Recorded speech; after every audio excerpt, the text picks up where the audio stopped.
What's going on, guys? Strokefish here, bringing you my GDS draft analysis. Now, I'm going to get straight to the point because I know draft analyses are pretty boring. People usually skip them. I know I do. So, let's get straight to the point.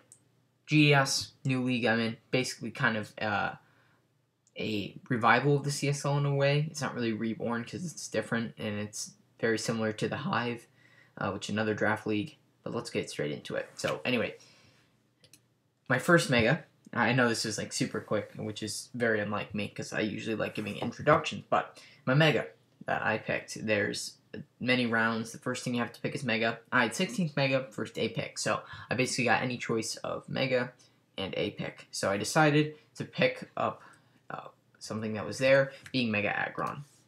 Mega Aggron's pretty great. It gives me a very, very defensive Pokemon that doesn't really care about really any physical hit. It has a filter, makes it so that even like fire ground moves aren't really doing anything at all. Its coverage is great and it's super bulky, which I normally don't have, and being steel type is great in Draft League.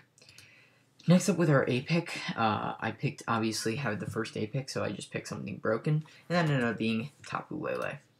Now, this is usually banned in most draft leagues, so I ended up picking this thing up with Mega Aggron. Great synergy there, Steel and Fairy, basically building of a Dragon Fairy Steel Core, which we will build in our A2 pick, but for now, Tapu Lele is going to be the special breaker that we got. Mega Aggron's not really a physical breaker. We draft that next, but Tapu Lele, great special breaker. What's really great about Tapu Lele is that it has many options. This is one of my Z-Mons, Psychium Z, Fairy Z, like stuff like that. I was going to put Psychium Z to remind me, but its coverage is great with Thunderbolt, Shadow Ball, Psyshock, Moonblast, Nature's Madness, Energy Ball, Focus Blast. Basically gives it very, very good coverage, which is very hard to beat by any single Mon. If there are Mons out there that can take Tapu Lele's hits, it's very, very few, just because it's so hard to switch into. And Psychic Surge boosting its Psychic type moves makes it that much harder to switch. 95 isn't the best speed tier, but it definitely is fast enough to make it a very viable Scarfer. Next we have Salamence. This was my A2 pick, and even though it's kind of a interesting A2 pick, I do not regret it at all, because it's a very borderline Pokemon, so I had a very low A2, so having this definitely is really nice. Speed is better than Lele, so that gives it something. Its physical attack is good, special attack is decent, and with this is my other Zmon, so like Flying Z, Intimidate and Moxie, both great abilities. Stats are great, great moveset, and can really wreck teams that are unprepared for it, because it's kind of one of those mons that I feel like people are like, oh, it's just a dragon flying. Salamence is very interesting, and I've never used it before in Draft League, so we'll see how it goes.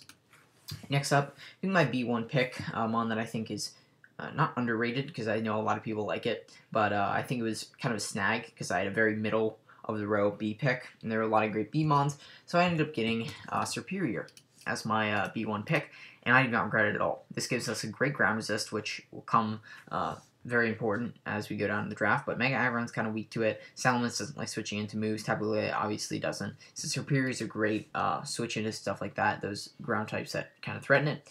And it also applies very immediate offensive pressure with Leaf Storm.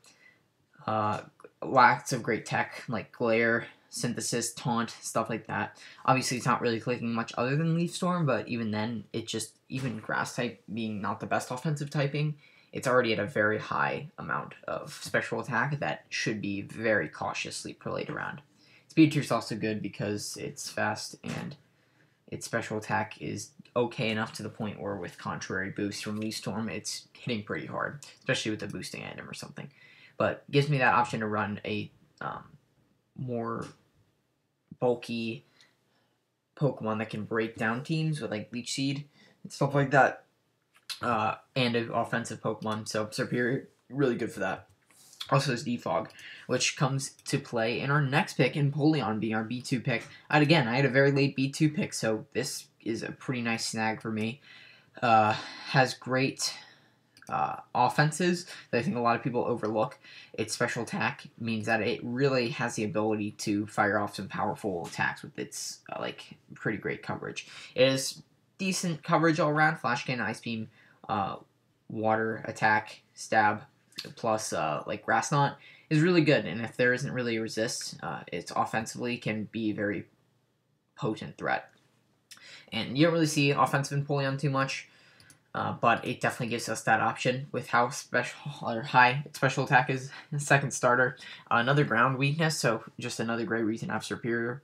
And it's very bulky and access to both rocks and defog, which as you can see, Aggron is our only rocker at this point, so kind of alleviating that pressure on Aggron to be the one to be the rocker each game is very, very nice because it doesn't mean Aggron has to run Stealth Rocks each week to week. It can be more of a physical attacker, something that I need. So that's really nice there. Moving on to our C1 pick. I got a pretty high C, both in C1 and C2, but I ended up going Salazzle because I did want Jolteon, but honestly, I'm happy I got Salazzle instead because Salazzle, if you didn't know, is a very, very fast and offensive Pokemon.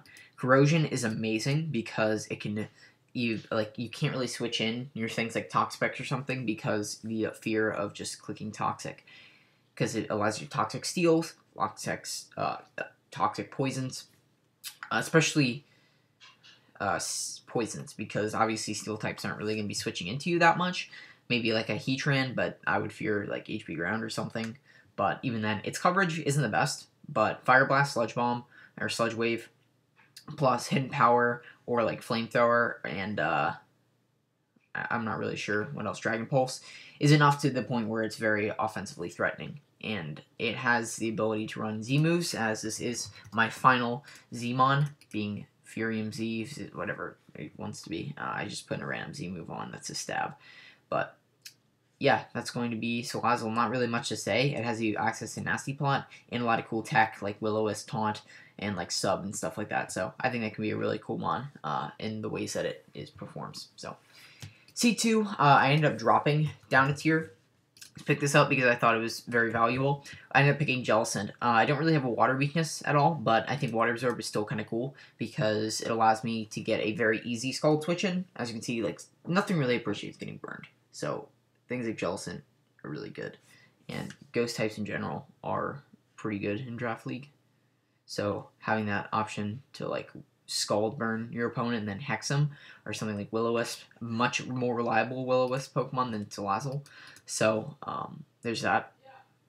Taunt also makes it a really good stall breaker, has access to Trick Room, if that's what the route we want to go, I guess. We have a lot of slower mons coming up, so that could definitely be a viable option. And obviously, most bulky waters get some coverage, but it gets like Dark Pulse and Dazzling Gleam, so definitely interesting there. And the biggest thing is reliable recovery, which is the biggest draw from me picking this thing, as I didn't really have a mon with reliable recovery outside of like Superior. So that's really nice there. I mean, I guess Salamence, but obviously Salamence is going to be running Roost every single week to week. So Jellicent, very reliable Pokemon, and gives me a fire resist too, which I didn't really have anything too great to resist fire. Like I have like Salazzle and Salamence, which again, I've already mentioned, do not appreciate switching into attacks. So we may end up having problems with a lot of the team being carried by Jellicent's like bulk, but with how offensive this team is, I don't think it's really going to matter. So first up in D2, I ended up picking Pangoro. I actually really like Pangoro. It's one of my favorite mons in general. Very, very powerful. I was debating between this and Scrafty, but I ended up picking Pangoro for the sole reason that it immediately applies physical breaking power, which I think we kind of lacked. Like, you have Salamence, yes, we have, like, Aggron, but you don't really have that immediate offensive presence in the physical side. Obviously, you have things like Lele and Salazzle that can threaten that especially, but Pangoro gives us that immediate, strong hitting attack on the physical side. So, Scrafty definitely has a lot more options in terms of setup, abilities too. Shed Skin, it can run the Rest set, it can run Dragon Dance. With Shed Skin, it can run Intimidate, it can run Moxie. Like, there's a lot of great sets you can run with Scrafty, but I think Pangoro just hits so hard right off the bat. Like, you don't have to set up your bulk ups, or you don't have to set up your Dragon Dances to get that immediate power that Pangoro has. And with its speed being the same as Scrafty, it doesn't really need to run Jolly a lot, and it can run Adamant a lot of the time because it's just to that speed tier that doesn't really need it. So I think having that Pangoro is super nice. Scrappy, and Mold Breaker have their really niche situations, which I think I will run at some point in the season, seeing the other teams. But so definitely have to watch out for that. And then Iron Fist as well is probably the main ability to be run, just because it, with the amount of coverage that it gets, like Hammer Arm, all the elemental punches, just in general, is probably the best option for Pangoro for breaking. But I love Pangoro. I used it in another league that didn't really last very long, so I think this will be its time to shine.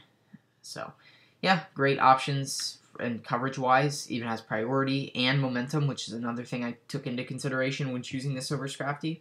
But overall, I think Pangoro is a great pick, and I'm really interested to see how it does this season. So in D2, I thought this was actually a really nice pickup. We're going to change this to green, because that's... well, it depends on what Pokemon word that is, but I like the green one. So, Minior Green is going to be the Pokemon we're picking up. It's a very great Mon in terms of diversity.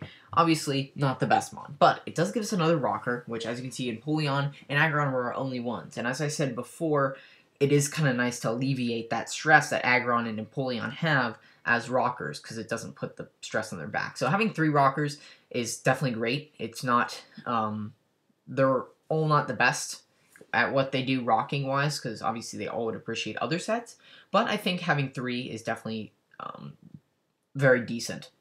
Obviously, if I don't bring any of them, then that can be obviously very telling, but I do have other forms of hazards later down the line. So I think Minior has that Stealth Rocks option, and it's very good at it. With Focus Sash and like Shields down, it can get up rocks and then potentially get off a very powerful hit if there's no priority. Something like Explosion, something like that. And it's also really good because with White Herb and Acrobatics, it's a very potent sweeper. And it can even be run on the special side. Things like Psychic, Power Gem, a Hidden Power is enough to be able to threaten your opponent specially as well. And, you know, Stone Edge, obviously, Acrobatics, Earthquake can hit physically. Or like Dazzling or something is good too. So, it even has momentum, and it's actually very fast when it's in Shields down form. So, that's super nice and very offensive as well. But also a good status absorber. I'm just kind of rattling off things that I like, or that are good about Minior.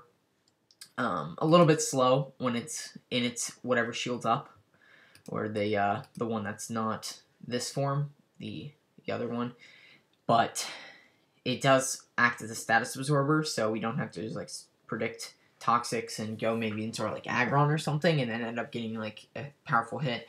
Minior is kind of a good middle ground there. So that is Minior, and that's going to be our D2 pick, and I ended up picking Scyther for our E1 pick.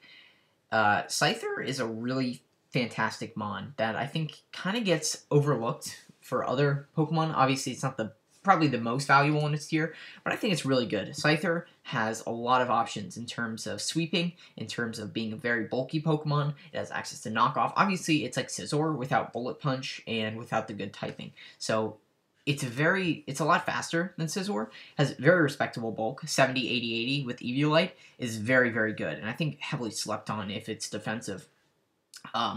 Its speed is great as both a offensive Pokemon and defensive. Its attack is obviously amazing. 110 is obviously not as good as Scizor, but U-turns are definitely going to hit very hard from this thing. Things like Aerial Ace are hitting ridiculously hard as well. Very reliable flying stab with Technician. And, I mean, Technician's only great ability. Swarm is okay, I guess, but you're probably going to be running Technician. Has access to Reliable Recovery and Roost.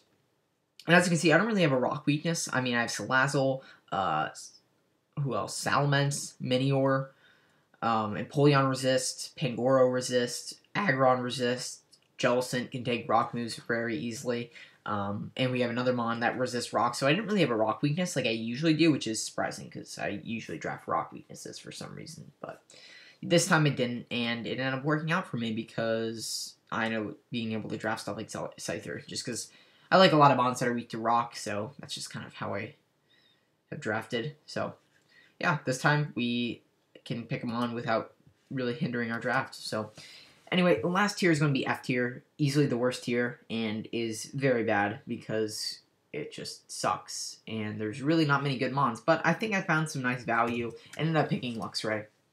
So it'd be like Luxray. I've never seen that too often. It doesn't even really show up. Like you see a lot of meme mons that put in some work. Trying to think, like Shelmet is a weird mon that I think gets picked up a lot.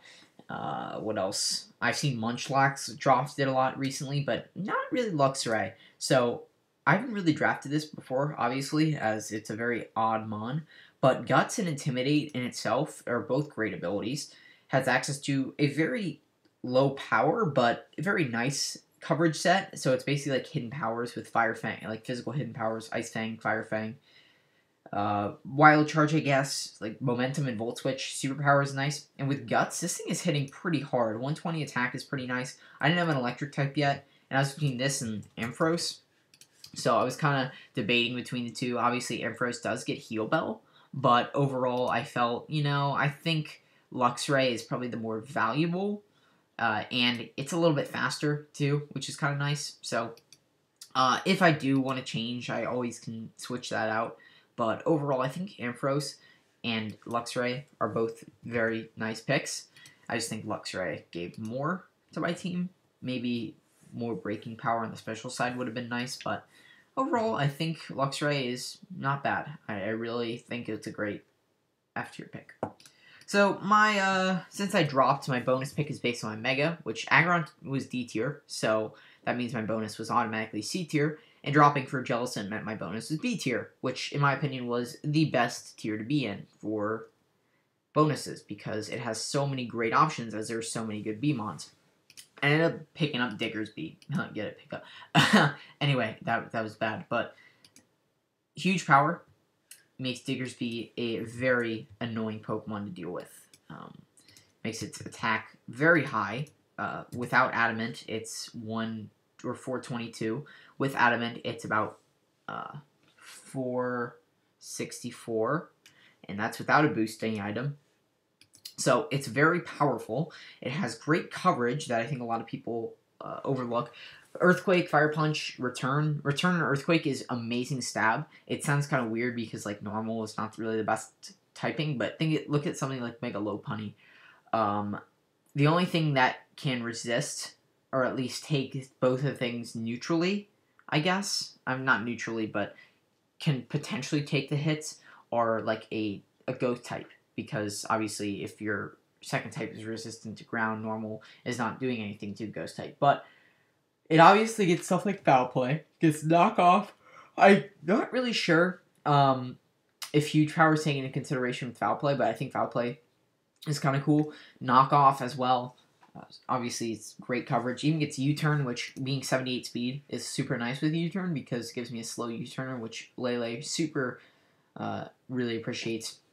And just a mon that can really be run Choice Scarf, Choice Band, Life Orb, Muscle Band, Setup Agility, Setup Swords Dance. Obviously, I didn't really need Z-Move on this thing because it already hits hard as it is, so it doesn't really need it. But, I mean, it might have been cool, but I think Salazzle definitely benefits more from Z-Move as it's kind of a mon that has a lot less power than Diggersby, so it definitely appreciates that.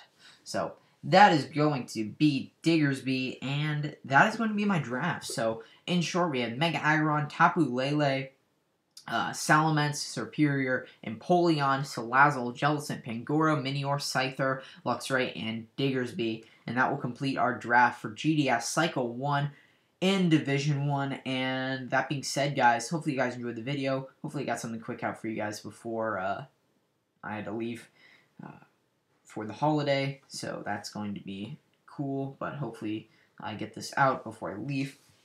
So yeah, that's going to be that.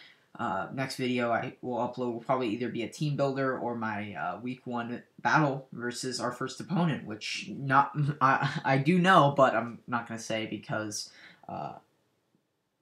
no, it's not common knowledge at the point that I'm recording this. So just to keep it safe, I will upload my week 1 battle when that happens. And yeah, that's going to be it. So hope you guys enjoyed the video. I definitely kept this a lot shorter than my first attempt at this last night, but yeah, hope you guys enjoyed it. That's my draft analysis, and see ya, I guess.